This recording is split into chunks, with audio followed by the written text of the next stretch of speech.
Great day, everyone. Ed Dudley here with Shining Light in Darkness. Hope you're all doing well. I am excited to end Sexual Assault Awareness Month, but the conversation doesn't end with two phenomenal individuals sit down and talk about not just their organizations, but they are both survivors. Amazing story of resilience, power, and strength, and I'm excited to have them both on. So what we're going to do, we're not going to waste any time because y'all didn't come to hear me talk. We were offline just talking about each other, and what we're going to do is we're going to let Mr. Marcel Anderson start. Sir, if you just introduce yourself and tell us a little bit about the work that you're doing out there. Yeah, thank you so much, Ed. Such an honor and a privilege to be here to talk about a much needed conversation. Again, to my colleague, J. Dwayne Garnett, it's great to come alongside you today. Marcel Anderson, real short and brief, born and raised in Spartanburg, South Carolina. Twin brother, two older twin brothers, big family, three sisters. Born in a household, yeah, I know, born in a big household of musicians, and all my life knew that I wanted to sing and wanted to share my passion and my gift of singing. So I'm a national recording artist with 3 albums, 3 books, and I'm working on a new book, a new CD that's coming out really soon called Trusted Love Relationships: How to Trust God, Yourself, and Others After You're Going Through a Traumatic Experience. And I've taught high school for over 6 years, special education. And outside of teaching special education, I saw a dire need for mentorship. And that's how I got to where I am now. I've been doing mentorship within my organization for the last 11 years.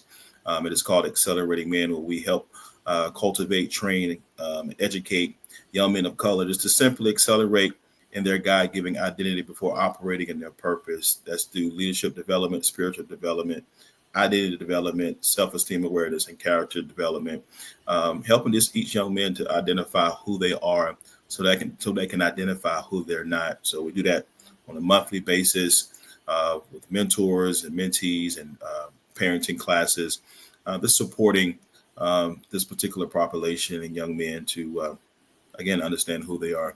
So that's the work I do. Yeah, fabulous.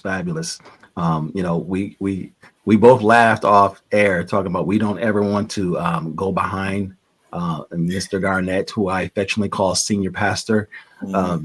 eloquent speaker, gifted speaker. Um, and if you're in the triangle and you don't know him, you're living under a rock. So, Mr. J. Dwayne Garnett, introduce yourself to the people, and more important, your organization. Thank you. J. Dwayne Garnett. I am an Augusta, Georgia native, and I live now in the RDU by way of Columbia, South Carolina. HBCU grad, I always got to shout that out because I'm a graduate of Benedict College in the heart of Columbia, South Carolina. That's our thing. We're harder than blending streets meet. But no, I am the founder and CEO of Love is a Parable, which is a value-based education nonprofit where we show individuals how values influence their decision making. Our our whole job is to provide value-based education, promote reflective thinking, but also insight, self acceptance.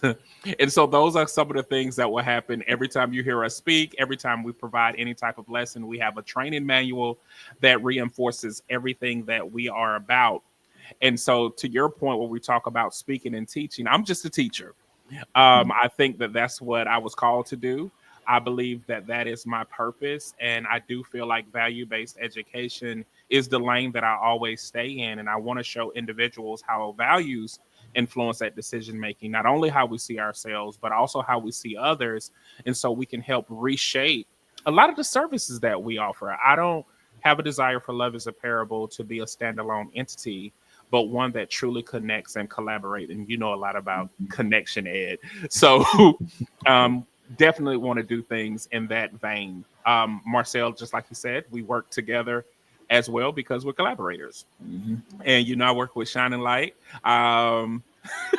in darkness, and I work with the ministry that we have yet to start. But we'll talk about that another day. Bishop Everlasting. Ooh, you gonna go there? No. We love to laugh. Yeah. That's one of the things that we all have in common. So we love to laugh. So right now, what I'm going to do is I'm going to say trigger warning. Some of the things that we talk about might be triggering to some. If they are, please take care of yourself. It's okay to pause, step away, whatever you need to do to take care of yourself, please do so. So with that being said, Mr. Marcel, I would love for you if you can just, however you would like, you feel the most comfortable. Can you walk people through your story as to what happened? Yeah, man. It's been over 12 years since I thought my life would be. I thought I wouldn't be here. 12 years ago, I didn't think I would see today. Teaching high school special education, thought I was moving in the right direction. Getting my master's in special education, my musical career started to develop and move into a place where I thought I was ready to flap my wings and share my gift with the world.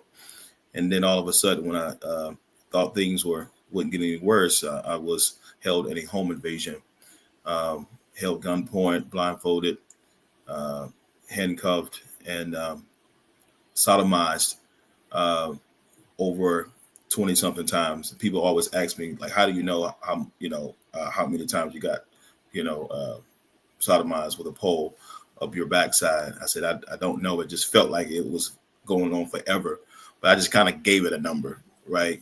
In terms of the robber told me if I do everything he told me to do, I may live.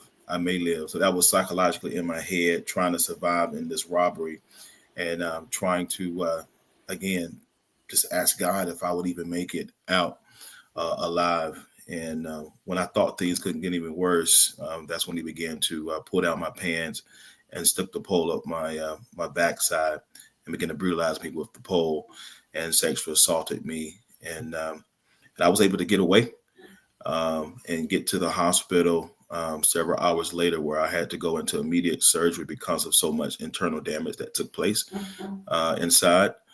So again, I had maybe over 8-9 hour surgery that took place. And when I woke up, I had tubes out of my stomach and braces on my leg. I just went back to sleep and didn't think that this could happen to me. But my recovery was long and challenging, but I was able to overcome, living with a colostomy bag for 4 months. Thank God it was reversed. So again, if he can reverse it for me, I don't know who I'm talking to, but he can reverse it for you, whatever you've been through. So with that being reversed, I went to mental counseling, spiritual counseling, just really figuring out I'm not the only male who've been sexually assaulted. And that's what I stumbled across. RAIN and Male Survivors, Call Them In, 1 in 6, all these organizations that speak directly to male survivors. And I began to become an advocate in the church, outside the church, in the schoolhouse, in the community. I just was sharing my story. Just wanted people to know that, hey, you're not by yourself. Well, men specifically, that you're not by yourself, and that there's still purpose in the midst of what you've gone through. And that's my story in a short. But I'm grateful to still be alive to even share my story, because I didn't think I was going to make it psychologically. Receiving counseling for over 7 years, and I'm a big advocate of mental health and supporting those who try to navigate through the challenges that they face. So you can definitely know that no matter what you've gone through, you still can win. You still can live, because your purpose. Yeah. Thank you, brother, for sharing that. Really, really appreciate that. Yeah. Mr. J. Dwayne, can you share a little bit of your story, wherever you feel comfortable? Whew.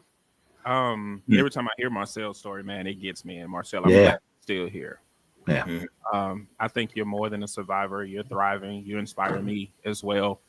Um, Mine was a little different. I was 11 when I was molested by a youth minister who used the gift of music as a way to mentor me.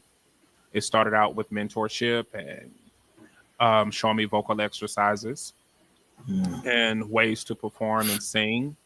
It also, was intertwined with, conversations of saving yourself for marriage and things of that nature and living biblically. And then one day, it was just a simple question. Do you want to know what it feels like not to be a virgin? And my 11-year-old mind was like, yeah, not sure what that meant. And he used it as an invitation um, to molest me. And mine went from he was a gentle, sweet person up until the sexual act where he became extremely aggressive. Mhm. And for me, that was the first time that I was introduced to that. So I thought it was a form, I thought it was just drunk because that's the only thing I could relate that level of anger to. After he finished his due, he just discarded me like trash and told me to get out. Made it seem like I did something to him, and he went on with his life. And from that, I became very promiscuous because I felt like sex could wash away the act, and somehow it would restore parts of my manhood that was taken away. Um, it caused a lot of different things all the way up.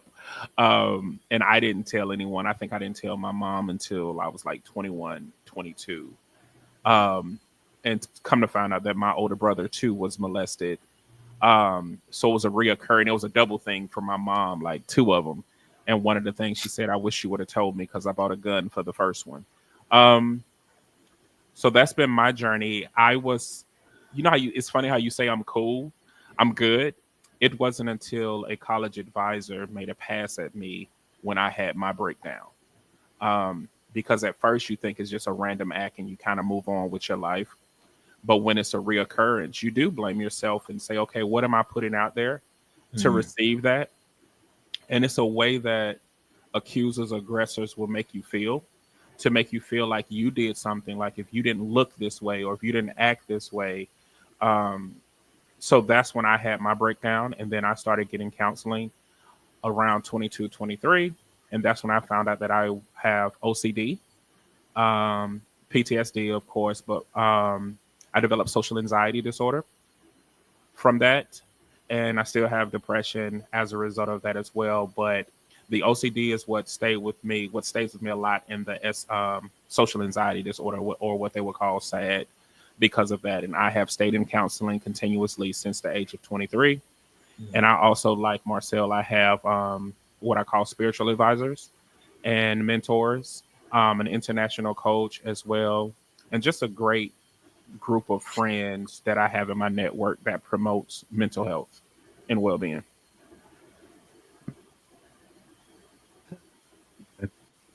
First of Ooh, all, we got to cut the ice. It got heavy. yeah, Real. I got to stretch. I got to stretch a little bit. Start getting a little tight right there. Right. Ooh. Uh, First of all, thank you for sharing. I always say that our stories are keys to unlock doors for other people. So the stories that you share openly and honestly and being completely transparent, real and raw are allowing someone else to walk out that door that they've been standing behind for so long Mhm. and didn't even know how to turn the Mhm. knob to walk out. So thank you for that. I want to talk a little bit about the journey now. As you started on the other side, what were some obstacles that you personally had to overcome to start that healing journey? And I'll start with Jay first on that. Ooh. I thought it was going to swing it to Marcel. If I'm perfectly honest, my journey was continuous, but my breakthrough moment was probably when I was 37. I'm 45 now, so if that gives context, but it was up until I was 37. And interesting enough, it was when I started Love is a Parable. It was the fact that I got tired of living under isms. And this was important because it impacted the way that I received counseling, because everything up until that point was all prescripted, all rehearsed, all cookie cutter. So it delayed truly my healing because I just said the cliche things and things that are stereotypically expected of men and that's societally accepted. So I was saying a lot of those things. So the biggest barrier is saying no to the constructs and deconstructing the constructs that defined what it is for me to be a man and shaped what masculinity looked like. And I said, I'm just going to pursue Jay. And so that for me was making the conscious decision to deconstruct any constructs that defined me, and also to remove myself and separate myself from individuals and things that chose to see, that refused to see me as Jay, but saw me only through their experiences and only their typecast. So it was me a rebellious moment, but also a birthing of me and accepting me as who I was first and spending some time with that. That was good. That was good. Really appreciate that. Mr. Marcel, um, same question to you. Yeah, well, I think it's several things, but I'll start with this one. Just being able to be open to trust people.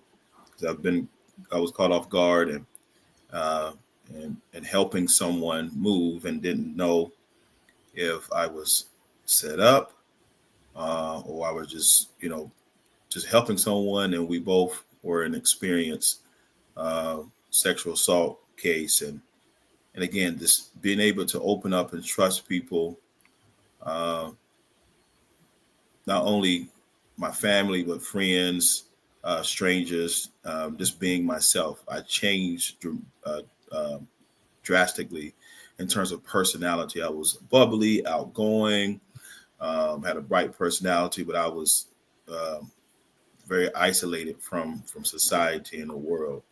Um, there was like two sides of me, right? The one I wanted people to see, and the other side where people didn't see. So trusting uh, people was very challenging for me, but also just again um, the mental challenge of asking myself, why I could have made a different decision in helping this person, or I should have listened to my gut. I should have listened to my friends when they said, "Hey, don't go help this person." Right?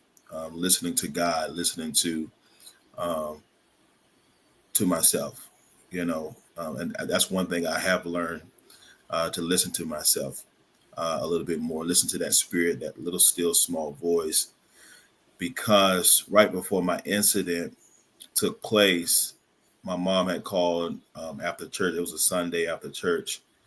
She had mentioned, "Hey, how's your day? How was church?" I said, "Mom," I just stopped. I said, "Mom, what if I died?"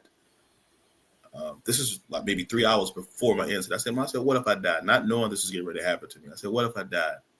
I said, "How would you feel?" And I said, "If I died, Mom," I said, "I want to be dressed in all white. I want my twin brother to play the saxophone." I said, "I don't want it to be long. I do not want such and such to preach." So I went literally through my whole funeral. My mom hung up the phone, said, "Boy, you crazy." So again, I say that to say, what was challenging for me is me not listening to my spirit, listening to those who are around me say, "Hey, man, you're going to help your friend, man. I don't know if you should go." And they didn't even know, all this was going to take place. It was just a spirit, just a moment that was in the sky, and we was trying to figure it out. So, yeah, I would say that. It's those moments where we're gonna get a little spiritual on you. So if it offends you, we apologize, and then again, we don't apologize.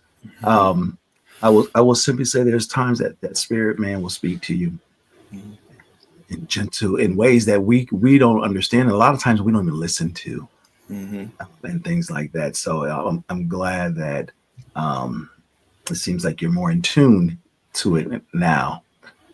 So with that, if you sit today and you look back to the incident, what if you could take a look and say, I didn't know I had this strength? What would you say that strength was that you even shocked yourself that you actually had, Marcel?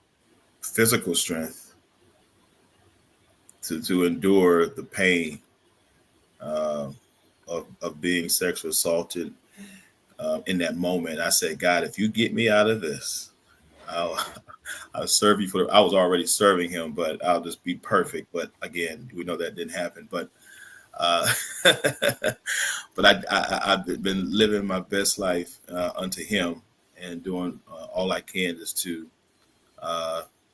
to submit to what I believe in that helped me get through what I've went through. But having physical strength, didn't know I was as strong as I was, because the doctors, the policemen said, we don't know how you survived. We don't know how you didn't black out. We don't know how you stayed strong in the midst of everything, and mentally taking myself to a place to be able to withstand what I went through because of the internal damage, all the things that I went through. And I knew that I was really, really strong after that incident. And no matter what I would go through after that, I know that I can make it through life. I mean, I've struggled. I've been challenged financially, emotionally, mentally, and spiritually. But when I look back over my life and think things over, I can truly say that I got a testimony. All right. Now we'll make you sing it at the end of the show. And I know senior pastor's a singer too and doesn't like to sing much, but man, I'll have y'all do a duet. You better watch it now. Yeah, so that's amazing. Strength. Yeah, that's great. Senior pastor. Same question. Yeah, same question.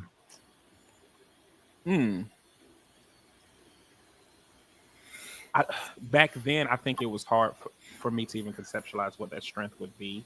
Because at 11, I think one of the things that it's funny, I could say it's probably the gift that came out of that, because Marcel said something earlier that jogged my memory. I was the complete opposite. My mother raised us on this philosophy, like if you trust people to be people, you'll never be disappointed. So I had more hope in people than I had in myself, meaning I was going to trust people to just be themselves, but I never knew who I was. So if anything, it forced me to get to know me. And so my strength was probably adaptability. I think that whatever the situation called for, I needed to be that. And I think the I guess the sub level to that will possibly be survival, but I think more was adaptability to navigate in unfamiliar spaces. So if you want to live, you better learn how to adapt. If you want to grow, you better learn how to adapt. And that's one of the things I do know that I do continue to do. Like I walk into a room and assess it quick and figure out what I need to do. Okay. Jay, so there are a lot of men out there, and we talked about it on this past Saturday at Accelerating Men's first annual summit. There's a lot of men that are just suffering in silence. They've buried what has happened to them behind closed doors and put locks up on it. Afraid, ashamed to share what has happened to them. Unfortunately, it's been some family members, it's been trusted friends, it's even been women. We can break that construct down as well. But what would you say to those that are just still haven't come to terms, or just ashamed to actually open up and share?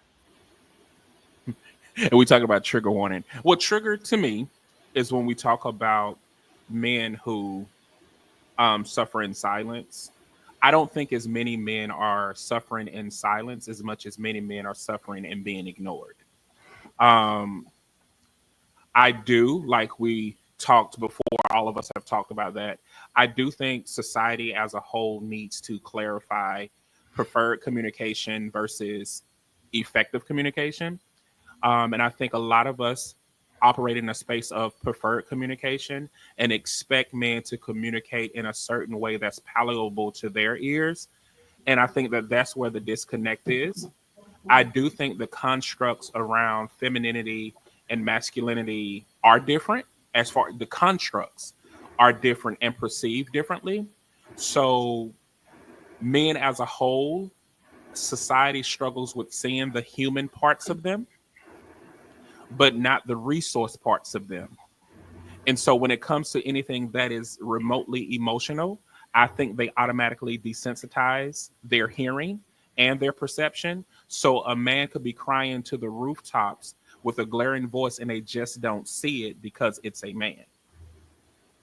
But I do know for a fact that I have walked into a room, for instance, I can tell you when I was teaching a class and it was a mother and a son, and the mother said he struggles with communicating. And I could feel the energy that is coming from this young man. And I said, he doesn't struggle with communication. He just communicates better non-verbally. And the young man who still follow us to this day started to cry because he's been communicating the whole time. He struggles with putting the words together, but he's been showing you each and every time that, hey, I need help. Hey, that I feel you. And I feel like a lot of us ignore people and we put the mask on individuals versus individuals creating their own mask because we tell them to wear it. You are a man, so wear this mask. This is the only one, and don't take it off. And the ones who take it off, they can't see them because they don't understand that. And so a lot of men aren't silent. We just have to condition the way in which we listen and receive communication. We can turn the podcast off right now after that. Yep. That I But mean, because that's a lot. That's a lot to unpack. Because I'll be honest with you. I'm married, and my wife at times is like, you're struggling to communicate. I'm like, am I really? Are you hearing me effectively? So that's a whole nother conversation that we can dive in at another time, because I think that's something that really needs to be talked about, because we have different communication styles, everybody. And men fundamentally have a different communication style than women. And we need to figure out what our people in our lives that we care about, what their communication style is. Mr. Marcel, I want to talk a little bit about healing. What does healing journey, what does that mean to you? I know society has, what healing means to them. And, as men, from little boys, we've been told, don't cry, suck it up, shake it off, and a lot of different things from little boys. And we carry that into full grown men. And one of the things I always say to a lot of times is we got a lot of men walking around that are mentally and emotionally stunted because we've been told to not carry this full range of emotions that have in our body. You want us to feel angry, and you're okay with us feeling extremely excited. But what about all the other stuff? So what does healing really mean to you? That's a really great question, because I struggled with that for a very long time. I thought once I was able to share my story, and I thought it was impactful. I thought since I wrote a book, I'm good. I'm good, but I wasn't good. I was still dealing with myself. Right? I was still addressing my issue before it addressed me. And I found out when I wrote a song called "He's a Healer" that healing is continuous. It's continuous, a continuous developing process, different stages. Eric Erickson's psychosocial theory says the 8 stages of development. He said, if you don't deal with the issue before you go to the next stage. You're just carrying it over. So I'm a big advocate of, if you don't address your issue, it will address you. So again, at every stage, I just address what I was experiencing before I move on, before I develop, before I felt like I was good or healed at this level. So I addressed that situation, and I, work through that. Now it's another situation I have to address. So the more I kept addressing those things, the more secure I felt in myself as it relates to that situation or that healing aspect. So for me, healing is continuous, and I think you're going to continue to evolve in that space over time. One of the things my wife loves to say, healing, everyone heals differently. Mm-hmm. And it's definitely a continuous journey. So society has put this manhood in a box. This is what manhood is. And as you both sit and think about, and the work that you've done and what you've overcome and the strength that you have, like, I'm saying we're having real men, real stories, and real strength. What does manhood mean to you now? I know what society says manhood is. And Marcel, I'm gonna have you answer that one first, because I see Jaden tilted his head to the side, and he's about to come up with something so profound and deep that we might have to sit and take a breath on that one. But Marcel, what does manhood mean to you? And because I know you work with a lot of young boys and you work with men. Talk a little bit about that. Yeah, for me, one of the things that we focus on, as I mentioned, is identity development. Just having a sense of who you are, right, in life. Being aware of of your emotions, of your spirit, of your mind. Just being able to, again, to in tune within yourself, so you can decide not only who you are, but then where you go from there. So for me, manhood is ultimately just identifying who you are in this life and developing a better sense of yourself over time. And as you mentioned, society do socially construct the norm and how we should be. But our manhood can oftentimes be shaped by society, by our family, by our peer groups. But you have to really dig deep within yourself and figure out who you are based off of the models. So that's why it's important to have positive models around you. One of the reasons why we do have a mentoring program, to have healthy relationships, healthy models, healthy conversations that be able to display what it is that man should be, right? And I think at the same time, these conversations are important to help us to define what that is too. So I've been sitting here watching uh, Jay for a little while, and I thought of one of my favorite hip hop artists of all time is KRS-One, and he's got a line. He's got a line, and it says, "I think very deeply." So I see Jay putting his head down, thinking very deeply on this question, because Jay, he's a philosopher as well. Mhm. So Jay, you want to tackle that question, sir? No, I actually put my head down because that I listen better when people are communicating. Because like if you make eye to eye contact, sometimes what they're doing can be a Mm, distraction.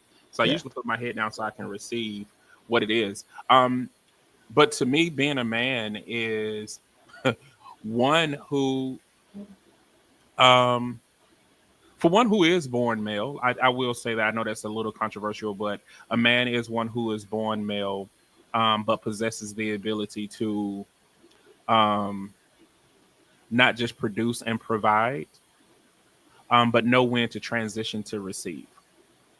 I say that a lot because a lot of times when we start talking about the scope of manhood, and I'm one of them people who definitely understand the difference between gender and biological sex. So I'm not talking about that. But what I'm talking about is the concept of being a man. There are certain things that we have been taught that are not necessarily true. And let me clarify. One of the things that we have been taught is that men and women process differently, which is somewhat true. But when they really look at that research, this is the one where it says women are from Venus, men are from Mars. When they look at that process, what they found is that when men and women were told that they were being tested, they processed differently. But when men and women were not told that they were being tested, they processed actually identical. And even when, this is the part we miss, even when men and women process differently, they process in a complementary fashion, not in contrast. Society has told us that we're different, so therefore we're in contrast, but we're in complement. So a man knows how to complement. A man knows how to fulfill. A man knows how to help complete whatever is happening. He knows when to be the subject and when to be the predicate. And I think that being a man happens when you understand who you are, when you're born into this world and say, okay, I was born a male. These are things that I have. This is how I identify with this world, but this is what I'm contributing. But it should always be in a complementary fashion, not in a contrast. And I think as we grow deep into our manhood, we begin to see what it is that we bring individually. And so if I'm the person that is always bringing extra seasoning to the dish, that's my job. But I may not be a lettuce person, you know what I'm saying? Or I may not be an entree person. Like somebody else may bring those things. But if I'm assigned to bring the salt, I'm gonna bring the salt. If I'm assigned to bring the paprika, I'm gonna bring that. But you can't figure that out until you dig deep and identify with who you are and accept who you are first, so you can see what it is. Because you might show up to a table where somebody else is already providing the salt. And so now my job is to assess, to say, okay, is it flavored enough? If it's flavored enough, sit back and being a man, I'll allow that salt to be the salt in that situation. And that doesn't take away from my manhood. That doesn't take away from my masculinity, because I didn't give in that moment. What I did was give perspective, and that's just as valuable. I told you he thinks very deeply. So for those KRS people, you're going to keep hearing that in your head. And you're going to think of senior pastor. As we get ready to wrap up, I want you both to speak directly. Well, there's two parts to that. I want you to speak to the male survivors out there, and then I want you to speak to the general public on what they should be thinking about as it relates to male survivors. Marcel. Yeah, thank you for those questions.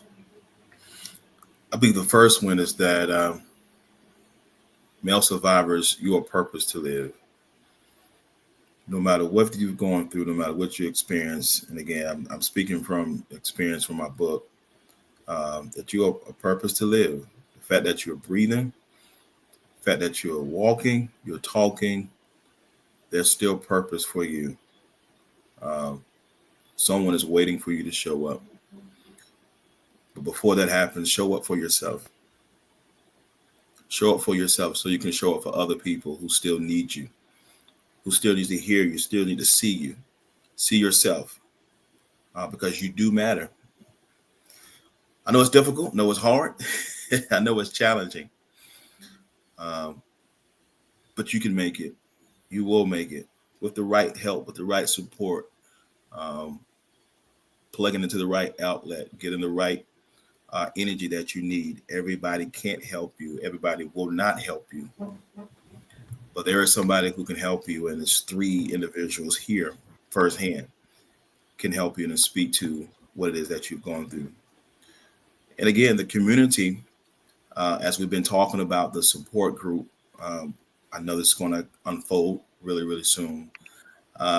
Just being able to provide these outlets where we can provide a support group for men specifically, because they're oftentimes left out of the conversation consistently. They're oftentimes not even included in the conversations. They're like a second thought or no thought when you see the statistics, when you see conversations, when you see events that takes place, not only in April, but in October and throughout the year. They oftentimes love after the conversations. So more collaborative conversations around men in particular to see how can we help male survivors continue to work through, overcome, and get to so they can feel good about themselves while they're living. Because yesterday's gone, tomorrow's not here, today is a new day, and it's not promised. So the fact that you are breathing and living, there's purpose for you. So let's channel that and work through that so we can help ourselves and others. Yeah, nice. Philosopher. I will say first to the general public, anyone who's in earshot of this podcast, I hope that you challenge yourself to not take a stance of listening in defense. Mm-hmm. I don't want you to receive this information and say, well, we offer this program or so-and-so offers this program. What do you mean this isn't available? What do you mean this isn't available? This is not saying that there aren't services available. This is more about the way in which those services are administered. Because some people really may think that they're providing a service, but if you listen objectively, you may say, okay, this may be, a gap in the services that we provide. Like, for instance, there are fatherhood initiatives that provide services really for those who have been previously incarcerated, who struggle with reunification. But there are fathers who have not been incarcerated, and there are fathers who do have custody of their children who don't need those particular services. But that's not saying your services aren't important. Listen with a way of saying, how can we improve the services that we provide? If you are a person in influence, how can I use my realm of influence to encourage positive change? Mm-hmm. If you are a person who says, I'm not sure if I have influence or if I have connections, just think for a moment when you hear the words victim, domestic violence, sexual assault, what comes to mind? If you automatically think about a woman or a girl, what you can do to help us is to start including men too and saying it could be a man. Mm-hmm. See what I mean? Now, for the men who have made it through any type of abuse, especially sexual assault or sexual violence of any nature, Mm-hmm. the fact that you're a survivor means you have the audacity to live. Mm-hmm. But I need for you to transition from just living and give life to every situation. That's one of the things that Marcel talked about. He said, like, hey, you still have a purpose. Your purpose is going to go on. So I can choose to edify the molestation, or I can choose to edify how the molestation didn't imprison the guy who was molested. So it's all about reframing. And the fact that you have audacity to live, despite when death was presented to you, you said no. The Heavenly Father said no. What are you going to do now? How are you going to change that? How are you going to breathe life into every situation that is dark, every situation that seems to be dead? So the question is, yes, it happened to you. You're looking at people who went through it. And yes, we chose to live. Now, what are you going to do with that life? Yeah.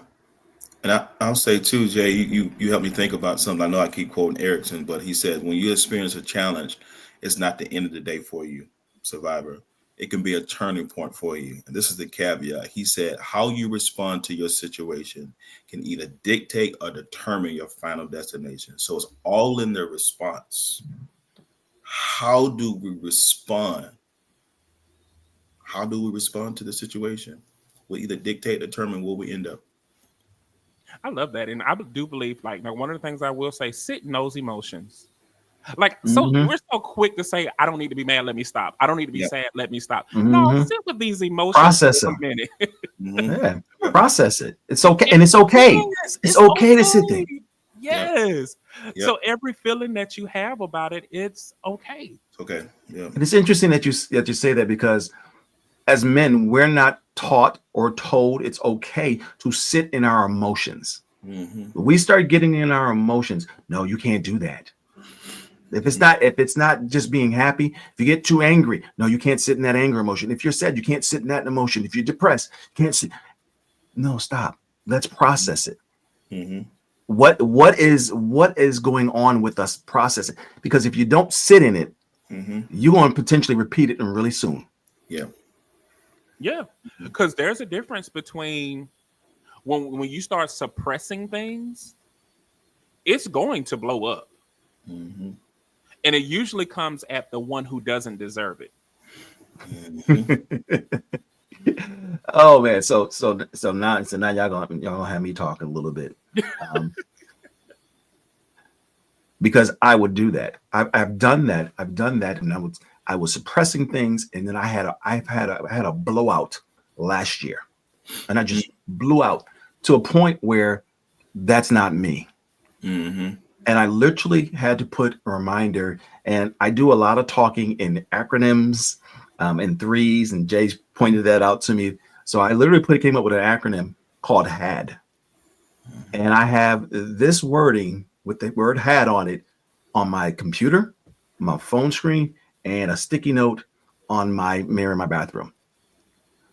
Don't let HAD control your emotions. HAD stands for happy, anger, and disappointment. Mm-hmm. Don't let them control your emotions. Because when you let those things control your emotions, yes, you can blow up and you can blow out. That's a whole nother show, man. We can talk about on that. That's a whole nother thing right there. But going through sexual violence, it'll make you think a lot of times something is wrong with you. Even the way that you connect with relationship, like the way that you look at intimacy of any level. We're not even talking about sexual, but any type of intimacy, it constantly has you reconnecting, like re-examining, like what is the motive of this individual? What is my motive? What am I doing? How's this being perceived? How they being perceived? Like you go through this mental gymnastics. And so I did something similar to you. I came up with 3 affirmations. Nothing is wrong with me. Nothing is too hard for me, and everything is a possibility. And I say that to help me deal with my anxiety when it gets overwhelming and when I start overly stimulated. I do the same thing, and I had to tell myself nothing is wrong with you, because society will tell you that something is wrong with you, and you know my philosophy on imperfect. The problem is not that we're perfect. Imperfection comes when we make comparisons. Mm. Up until that point, you're perfectly you. But as soon as you compare yourself to somebody else, imperfection exists. It only exists in comparisons. Yeah. I'm sorry. I got excited. No, That look, had. I would just simply say this. If y'all want, we can continue this conversation as long as we need on other shows. Yeah. So if you want to do that, we can do that. If people want to hear that, let us know. And we'll continue this conversation and bring other people in to talk about it, because for far too long, this conversation has not been talked about from many different corners of our world and our society. Yeah. We're here to unveil it. We're here to rip the mask off and talk about and have real conversations and real stories about this. Because the only way to make change is we got to start talking about certain things. So, So, Marcel, tell the people, how do they reach you? Yeah, you can go to one or two of my websites, marcelanderson.com, personally, with my as my artist page. But the work that I do as it relates to young and adult men is acceleratingmen.com, www.acceleratingmen.com, and you can learn more about who we are and what we do. I'd love to connect with you.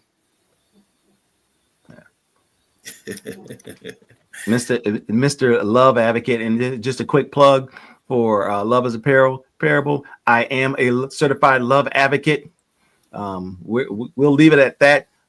Mr. J. Dwayne Garnett, how do people find you? And the funny thing is, we might need to do a special support love advocacy program, for that, because we already got the training manuals. We can already make it happen. Yep. But to answer the question, we can talk about that offline. But I'm just saying, I'm gonna put it out there, put it in the atmosphere, so other people can hear it and keep us accountable. Because we already have the training manuals, and we already have that to help them with the uncovering part. So it's there. To find me, I made it easy for you. Loveisaparable.com. Everything you need to know about the organization. But also, if you want to know a little bit about me, you can stroll down to the bottom of the page and click on my name, but find out more about our leaders as well.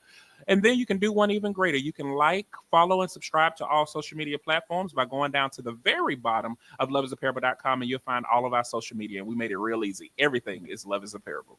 Well, I love that. So for those who don't know me, my name is Ed Dudley. I am the co-founder and co-executive of Shining Light in Darkness. We're a embraced nonprofit, works with victims and survivors of sexual assault and domestic violence. And one of the things, we serve everyone, but we found that there's some subsets that didn't feel like they were being seen, heard, and supported. And then that subset was men. So we have a focus on working and supporting men.